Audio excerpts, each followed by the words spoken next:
All right, all right. Hey, hey, hey, hey, hey. Finally, you guys, we are here. We are here. We've been trying to get on live and it wouldn't, it was just, we was having some issues, but now we're working it out and we're here and we're excited and we have an amazing guest on tonight. And I know you guys are going to enjoy this conversation. For the last, oh my God, it seems like about 4 weeks. I think this is the fourth week we have been talking about discussions around coping with COVID-19. We've had conversations from dealing with even with eating and dieting in your body and how important it is to have a healthy gut during this time to keep up your immune system. We talked about the importance of getting away from fear and sticking with the facts and not getting overwhelmed with anxiety and things like that. We talked about a lot of different things. And last week we had a guest who talked about being formally, informally diagnosed with COVID-19 and trying to figure out why was in that case the test not conducted versus in other communities in very exact situations, tests are being conducted. So tonight we have none other than Crystal Matthews, who's actually a Congresswoman, Crystal Matthews, and we're super excited to have her. We're going to have her bio read in just one moment.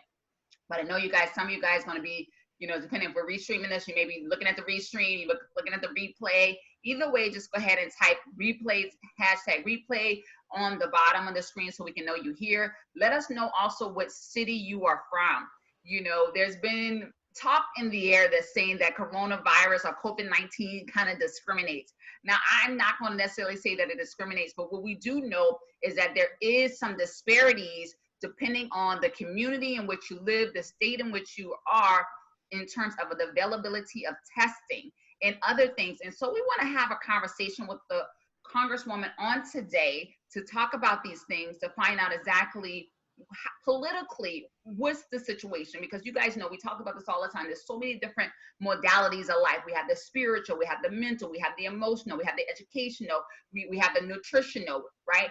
All those things. But absolutely, unequivocally, politically is extremely important. And we would be remiss if we did not have a conversation tonight about the political impacts and how it impacts depending on geographically and regionally where you are. So we're actually going to read your bio. I don't know. Let me see if Trell's going to read it. If I'm going to read it, I can pull it up here. I know Trell's trying. Yeah, I got it. Hey, everyone. I'm so excited about tonight. As Joe said, we have Representative Crystal Matthews with us on this evening. Just a slight change there. And we're super duper excited to have this conversation. It's a much needed conversation. There has been other conversations, but this one in particular is going to hit home for a lot of people. So if you know anyone that needs to be here, go ahead and share the link with them, invite them to come in the room. We'll be taking questions throughout this segment, so don't feel shy or feel afraid to ask. So Representative Crystal Matthews, she's a single mother of 5 children, 5 beautiful children, ranging from the ages of 5 to 15. She continuously inspires by the diverse and changing culture here in the Low Country. She's currently residing in Charleston, South Carolina. She's originally, though, from Ohio, and this is her 11th year in Charleston, outside of graciously serving the constituents of District 117 on 117, which encompasses Berkeley and Charleston counties. She has also been with Boeing Company as an engineering planner for 11 years. Young adults, minority, women, and working families are the backbone of today's society, Representative Matthews says. As the youngest minority woman in the House of Representatives and single mother, sometimes it feels like she's the last to be heard, yet most often affected. And she is inspired to run for office, or she was inspired to run and encourage women to use the tools that they have developed through life to experience and propel them to leadership positions that affect their lives. So we'll let Representative Matthews say hello to everyone real quick. Hello, everyone. I am so excited to be in the room. Thank you, Jill and Trill, for the invitation. And I'm ready to have this conversation. Let's do it, ladies.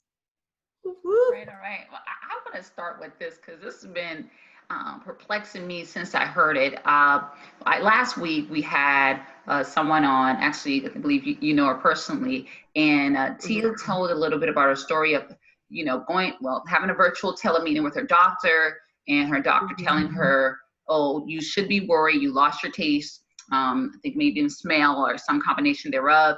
You should absolutely be worried. There's absolutely all the signs of COVID-19, self-quarantine. I'm not going to test you. I don't have any treatment. It doesn't, almost to me, I interpret it as it's senseless to test. And he declined. But the thing I found interesting, because I want to paint this picture. I also had another young lady who I know who got diagnosed with COVID-19 in another state, in the state of Maryland, and they were able to take the test, got the test, and of course they start doing other things like contact tracing, which I want to speak on that just a little bit. But in this case, I felt like it was kind of minimized, and I don't know if you can speak to that of why, some states aren't affording people the opportunity, and they both had the same symptoms. So the young lady in Maryland also lost taste, also lost smell, didn't have a fever, didn't have shortness of breath, didn't have tight chest or anything like that. But she lost her taste and smell. She's like, oh my God, something's absolutely not right. This is absolutely not normal. Went, got tested. Not only did she get tested, family members or people that she came in contact with also was required to get testing. So why? And I know in this area, in Maryland is actually a pretty wealthy state, especially some parts of Maryland is a very wealthy state. I don't know if that impacts the area or what happened there. Is it in South Carolina people still not being given a test? And how does that impact when they don't actually conduct a test versus when they do? Okay, so let's address South Carolina. The problem here is not that we don't have tests. The problem is leadership. Leadership is the biggest issue that is impacting us when it comes to the coronavirus right now. I literally have been in group messages all week, actually ever since it started. And one of the biggest problems is that the people at the top making the decisions, they're not making these decisions based on what I would call accurate information. I think when you tell yourself like, well, we want to give the perception that we're doing okay and we don't want people to panic, and I get it, right? We don't want people to panic, but we also want to be honest. And so one of the problems is that they're saying, well, our numbers are this and we're doing okay. And actually our numbers, we don't know what our numbers are because we're not testing at a rate that we should. And then when we talk about the Black community, well, let's just dig into that, right? Because a lot of where we live are the densely populated areas and in the rural communities. But also in the Black minority communities, we're more likely to have our hospitals closed first, right? Our people have to travel over an hour to get care, over an hour to get tested. I am in the state house with people who from Greenville who drive down to MUSC to see a doctor, y'all. I mean, wow, come on. Like, so from the feedback that I'm getting on the ground about the telehealth visit is that they're turning down testing more people than they're actually testing. And actually through Tia's situation, I actually got on the phone and was like irritated and going back and forth with DHEC about why them and the CDC has not updated their website to list all the symptoms that people could be having because they're so focused on fever and cough. Right. And everybody does not have a fever and a cough. And so, DHEC is saying that they can't update until the CDC updates. And they were just on a conference call the other day trying to determine whether loss of taste and smell are actual indicators. That is not a common symptom. People don't just walk around and lose their sense of taste and smell. And so now this is where we come in. Your legislators, we have to keep pounding away. It's not what you see us do on camera, y'all. I am so irritated with the grandstanding. Mm-hmm. All these videos about what I did and I sent a letter to this person. I don't give up about none of that. What we do that actually counts are those calls. When we're like, no, this is not right. Our constituents need this. They need this. It's not right. We need it done. I had a 12-year-old boy in my district. He had all the symptoms. They wouldn't test him. They kept saying that they didn't need to, which is what you kind of asked about, right? So let's address that. The reason why people need to be tested is not because it will stop the symptoms of COVID-19, but so that we understand who they could have spread it to. We don't know what kind of future things will come from this. We don't know what kind of future side effects there will be from this. And if you don't identify, then how can you really have accurate numbers and know exactly what you're dealing with? I think that's a very big thing, that misconception is like, oh, well, you don't need to be tested because we don't have a cure. That is not the only reason why people should be tested, not to mention the fact that if you're watching your symptoms thinking you have a common cold or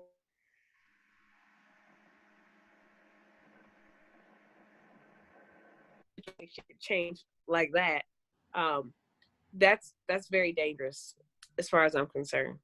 Hi, Tia. It sounds like a lot of irresponsibility, and like you said, a lack of accountability and a lack of ownership. And it's very disheartening to see it at that level. Not that we are any strangers to what has been going on in the universe, right? But to see it at that level when it comes to something like a pandemic, when this is a great time for those that are in leadership to take charge, to take the lead. I even look at, the governor, for instance, the amount of time that he took to put in or enforce a stay-at-home order. And even now, still, people are not staying home. I just saw a young lady out of town. She had to travel by plane to another state on vacation. So it's still not, they're still not abiding, or he's not enforcing, or whoever, not really enforcing the stay-at-home order to make sure that people are safe. So leadership is just really disheartening. Well, let's talk about that for a second, because one thing that I think people have a big misconception about is leadership. People will not follow somebody that they do not trust to lead them. That's true. I don't care whether we're talking about your job, your husband, the government. Right. And so right now, we do not have a strong, coherent message that we can follow. And we don't have it coming from somebody that we trust to lead us. So what that ends up leaving us with are the opinions, often wrong opinions, of those around us who we feel like we do trust. And if one of the greatest staples of the African American community is how fast information travels through networking, y'all. Mm-hmm.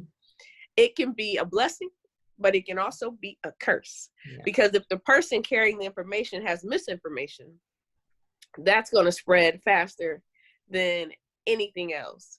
And because of our history with just our healthcare, hypertension, diabetes, those underlying factors, they're like sleeper cells. Mm-hmm. And so with COVID-19, all that does is exacerbate the situation that's already at hand. And, we get something and we automatically think it's something that will go away. And it's not until it becomes dire that we even will go to the doctor in the first place. So if you add this on top of that, I'm not surprised the numbers are so great and vast. They're not actively going out to these communities and making sure people are informed. I think a lot of what we're doing is reckless.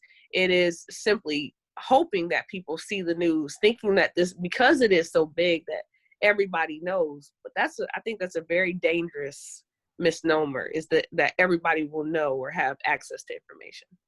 And talk about, you said, the underlying conditions as far as diabetes, and we know that that's very popular in the Black community or the African American community. And I want to say, I know none of us are medical professions or anything like that.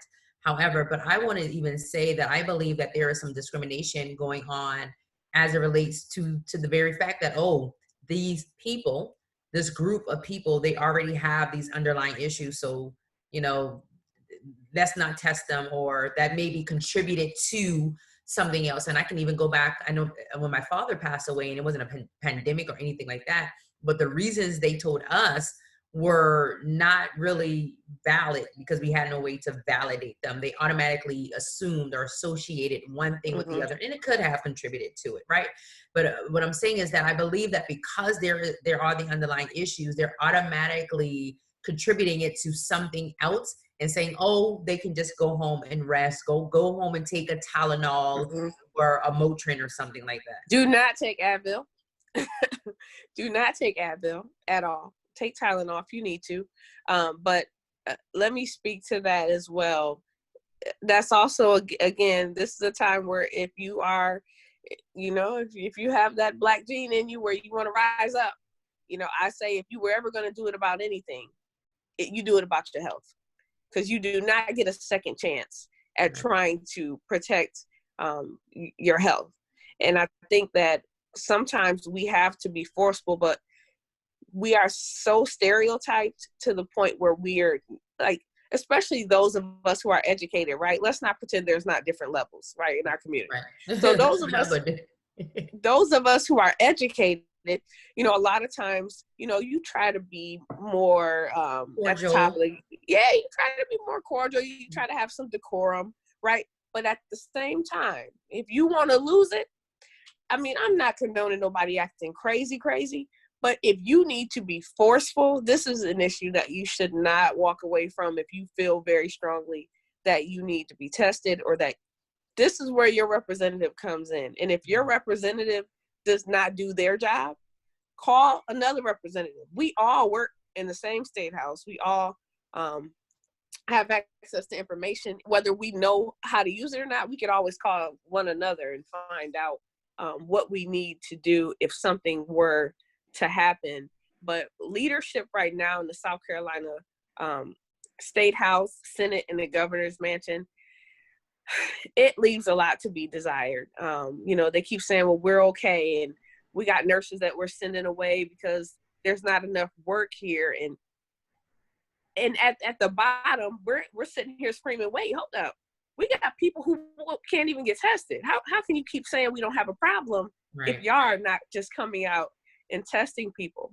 Jill, so many things came to my mind when you said that. A couple of things. I'm going to throw some things out here. You can speak to what resonates with you. Recently, we saw that MUSC laid off 900 people. I was devastated by that. I'm thinking, medical field, if any field I'm thinking it's secure as the medical field. I have some personal speculations of why I felt like medical had to do that.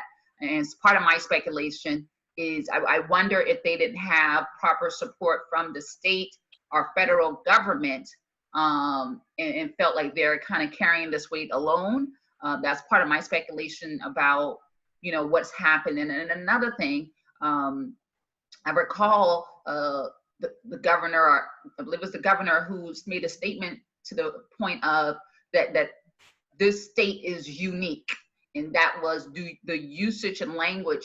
And I was like, I lived in South Carolina 18 years of my life, and visit frequently now. I don't know what makes South Carolina unique. I mean, they got the same immune system as every other others people in states. So I didn't know what that jargon exactly meant, and I don't know if that's a conversation that's been had. So if you could speak to either one of those things or both, in terms of, do you know what he meant was saying South Carolina is unique? Yeah, I know what he meant. What he meant was, let me keep these manufacturing facilities open that pay all this money, that bringing all this money into the state. I'm sorry, but essential businesses, I mean, come on, y'all. Some of the speculation we could just play devil's advocate with out loud. Yeah. Gun places, right? They're essential. My job, Boeing, it's essential. We make commercial. We don't make defense airplanes. We make commercial airplanes. And so I think part of what we did was we piecemealed something that should have been swept across the board in the first place. And we piecemealed it together, only to not do such a good job. When he says we're unique, we're not any more unique than anywhere else, y'all. We have the same thing going on everybody else got going on. At this point, the only thing I've heard them tie to the word unique is the fact that they don't like the fact that we're saying we're last at everything. Well, if we don't want to be last at everything, don't be last at everything. That's the truth. That's an easy way to not be last, is to not be last. As far as the workers at MUSC and other hospitals, because I know they're not the only ones, from from what I understand, everybody does not work in a section of the hospital where they would even deal with the coronavirus patients as they came in. Mm-hmm. And so with them not opening up beds for elective surgeries and other things like that, some of these workers don't have anything to do because they're not allowing any of those other people, because they don't want to cross-contaminate them with the coronavirus patients.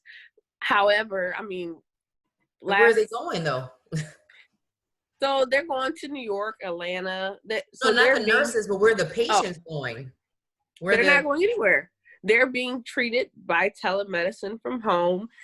If they have a personal doctor, I know they're still going to personal doctors, but I don't believe they're allowed to have in their facility the waiting room area. They have to like have some kind of outdoor waiting area where people can spread out, which the pediatricians and some other doctors are reaching out to me because they're upset. Like, DHEC has not reached out and give them any proper protocol on how to clean their mask. I posted that on my page for those who don't know. I think you can use UV light, heat. So, I mean, throw it in the dryer. And I think there's one other way, peroxide. And so there are ways, but my thing is this. This is what my outcry to the people who watch these videos are. Do not leave your fate in the hands of people that you think should know what to do. A lot of times when you do that, those people, what makes common sense is not common. If common sense were common, these anybody that has a registered health facility, I don't understand how they weren't the first ones to know how to properly clean a mask. Right. That would be common sense. The fact that they are reaching out to me to get that information lets you know that there's a hitch in the system. Do not leave your fate in the hands of other people.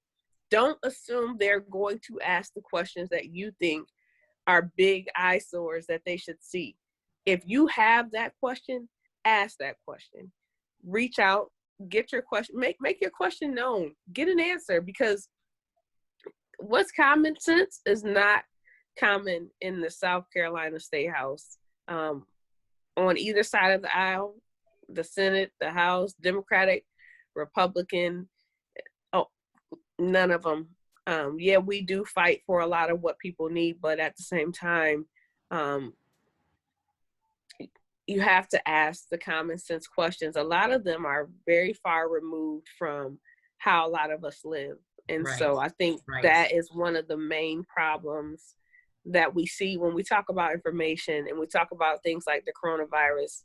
I know y'all had other questions, but I'm going to just take us into the Black community with the coronavirus and the fact that a lot of our workers won't qualify for some of this help that's coming down the pipeline. It's very concerning to me that we have Black representatives who don't know what Black people do. Mm-hmm. And I'm so sorry. They can be mad all day, but it's some of them who I don't know to be Black. Like, most of our people work in service industries, whether it's food service or barber shops, beauty shops, right? And so how do you put in for a salary for the people, for your barbers? If you're the barbershop owner, everybody makes something different based on their clientele. Yep. So that's not a regular cadence, right? We have the fitness places now. Most of the fitness places do not qualify for that help. Like, if you have a gym, and you can have a legally registered business and not have a bunch of employees, but that's what you use to feed your family. That's what you use to pay your bills. You could have a catering company, right? And it be just you and Trail. And now y'all are underwater. And also they're dropping mandates that you have to continue to pay your employees and they'll give it back to you in tax money. The unemployment system goes down every day. Yeah. Because there's so many people coming in, and you want me to rely on tax money on the back end, and I still got to keep paying out even though I don't have any money coming in. You might not have the money to pay out. And so how do you deal with that? So when we talk about disparities in the African American community, and we talk about needing representation, we don't just need representation that looks like us. Right. We need representation that understands how we function. And I think that at the base of it, that's much, much more important than anything else. Flea markets were not governed under anything. There are a lot of people who make their living selling at the flea market, y'all. Yeah. What are they going to apply for? Unemployment? Because they're not going to apply. They're not going to qualify for that. And then the business loan, and it's a loan, by the way. Right. They have to pay back. It's a loan that you're going to have to pay back. So what I thought was very interesting was that churches and other religious organizations and nonprofits, they get a lower interest rate. Most of those places receive donations from people. Most of your businesses are based on customers. Yeah.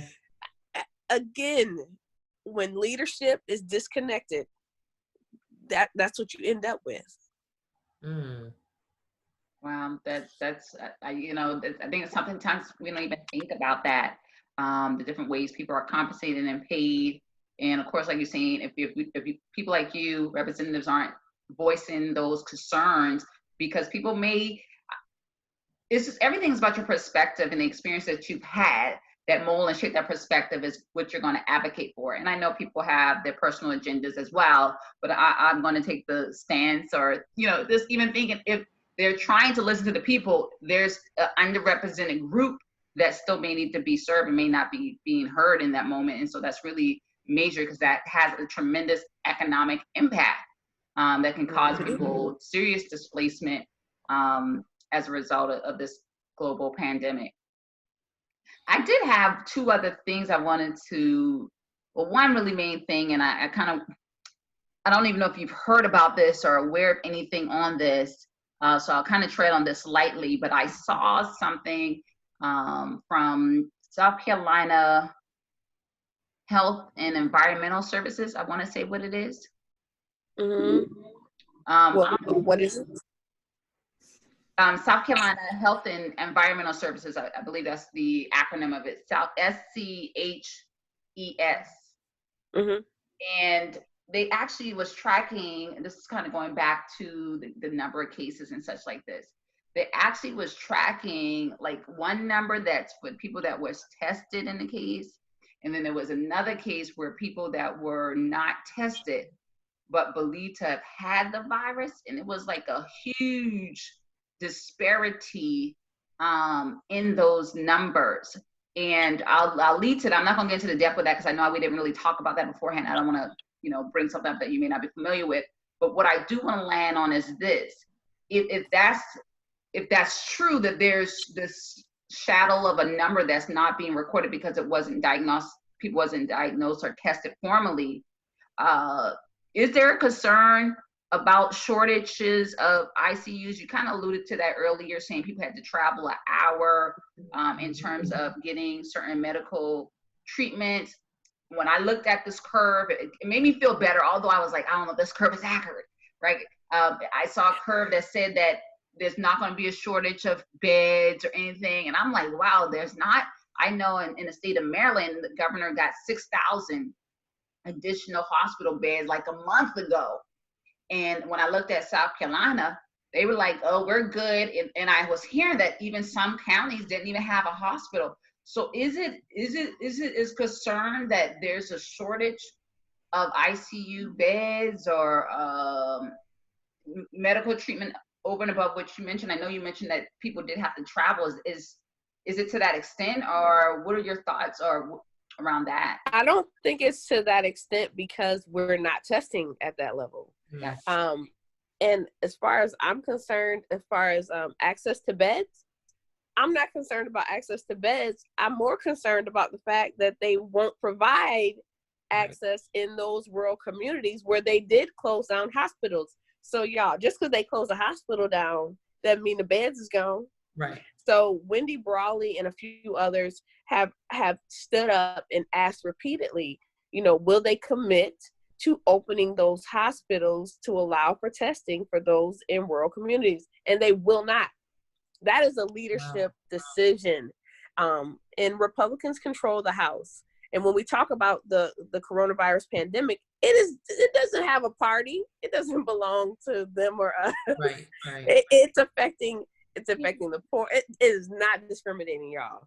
It might be affecting us more disproportionately, but it's catching everybody. And so what I don't understand is why they won't commit to at least having the conversation about opening those hospitals up, allowing for testing sites for people who may not be able to travel over an hour to get tested. You know, it's ridiculous. You guys are familiar with Mandy Powers. Is it Mandy Powers Norrell, right? Mm-hmm. She ran for lieutenant governor last time. She lives in Lancaster County. Okay, yeah. And she had to come down here. Like, that's a lot. I think it was her that had to come down. She was negative, but still, the fact that you have to travel, wow, right, to get so tested. far to get tested is right. crazy. That is bananas, y'all. Like, it's just bananas. And so, you know, some people were mad that athletes could just go and get tested. And, you know, I ain't hating on nobody. If you got it, fine. But you shouldn't have to have it like that to get tested. When it comes to your health. Definitely agreed. You should not have to. So I hope that answered your question about. Yeah, I just was curious. So I see what you're saying. It's like even So we got beds. Whether or not they'll use them is the question. But right now, MUSC, as far as the last time I was told, they have, as far as last week, they had over 300 beds available. And they only had 4 coronavirus positive people in the hospital. And again, I still have constituents that call me all day long. I should have kept my glasses on. Call me all day long because they can't get tested. We've had people 2 or 3 times have to go through the telehealth situation. We've had other representatives do it. They've had to do it 2 or 3 times and be forceful just to be tested. Wow. They didn't want to test us when we came back last week, but we have to come back and vote on emergency money to give all these organizations to be able to run. But it's, again, don't trust your health in the hands of other people, y'all. Don't do it.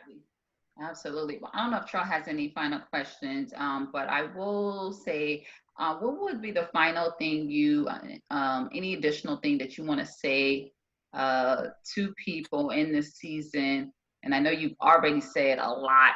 You've given a lot of wisdom, a lot of warning from a political perspective, from, you know, representing underserved communities. I don't know if there was anything else that you want to touch on or speak to share with people in South Carolina, but just really across the globe. And I guess really it's going to be within the United States, at least, about what they can and should be doing in terms of the political aspect of this whole situation. I think that people have to separate from tradition and start really looking at people for who they're voting for, not based on color, not based on party, but based on what you know them to do. And go with your intuition. You know, people will sell you a dream when they want your vote. But if you meet them and something don't sit right in your spirit, you better go with that. I'm telling you what I know. But what I wanted to do was leave you with something that is not doom and gloom. And I actually posted this on my page a few days ago, was that everybody's talking about the negative effects of coronavirus, but I want to encourage people to prepare for the surge. I have been talking about this over and over and over again. Because our businesses are service-based, right now it's hard, y'all. And I just hold on, hang in there. Because as soon as this is over, people cannot wait to get out of their houses. And when they do, they're going to spend the money they ain't got trying to do the things that they need to do to try and feel semi-normal. Right. We will definitely be functioning at a new normal, but this is a good time right now to recess for a reset. Sit back, look at your business. Get your business affairs in order. If you're horrible at bookkeeping, this is a great time to figure out how to be better at bookkeeping. That's good. If you're behind on your bills, this is a great time to come up with a plan connect with other people. Everybody is somewhere talking about something for free right now. You can do financial planning for free right now. You can remodel your house for free right now. You can rebrand your business. Rebranding your business is a great idea right now. Yeah. Sometimes it's just the packaging. That idea that you came up with when you first launched, it was great. You were excited. Your friends and family supported you, but now you've matured. So This is a good time to refine your business, refine your brand, refine your process, be more efficient. Go through your household bills. What are you spending money on that you don't need? If you've been paying for a gym membership for 6 months and you went once, get rid of it. Right. Everybody's doing free workouts online. I think that if you can do it now, it's going to show you that you can do it later and that you've been wasting money. Americans are spoiled. So when you're so people are going to want their hair done. People are going to want to buy clothes. They're going to want to be out for no other reason other than just being out. Yeah.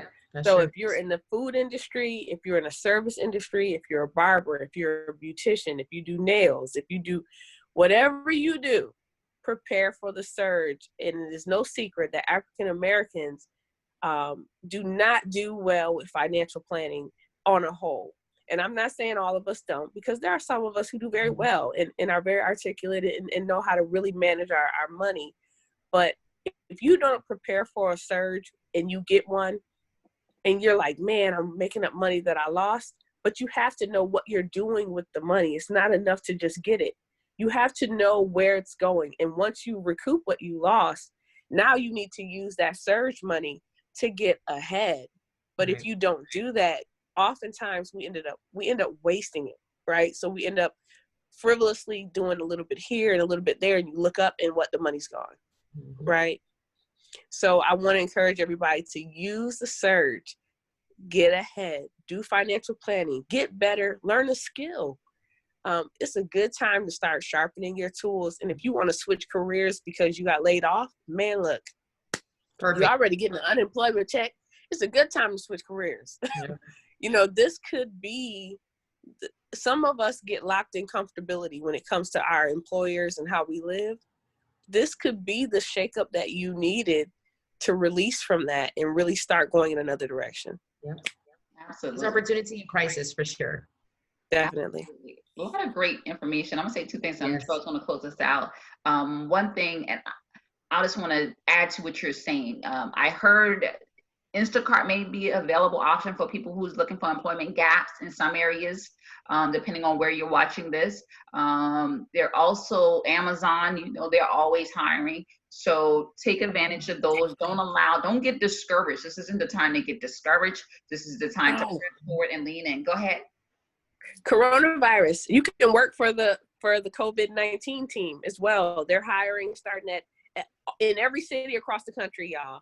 They go to Indeed or just search on Google for COVID-19 jobs. They're hiring starting at $15, $17, $19, $20, $25, $30, $35 an hour, y'all. And I'm talking about not hands-on, just data entry. Because, you know, they're processing all these claims. Right. And so they're doing data entry and stuff like that. So if you have access to a computer and you're good with doing stuff like that, spreadsheets, Microsoft suites, look for those jobs for COVID-19. There's a lot of jobs for COVID-19 out there right now. Yeah, absolutely. And definitely just make sure, you know, we talked about the first week, your health, your mental health. So make sure that's important as well. So I know you're quarantined.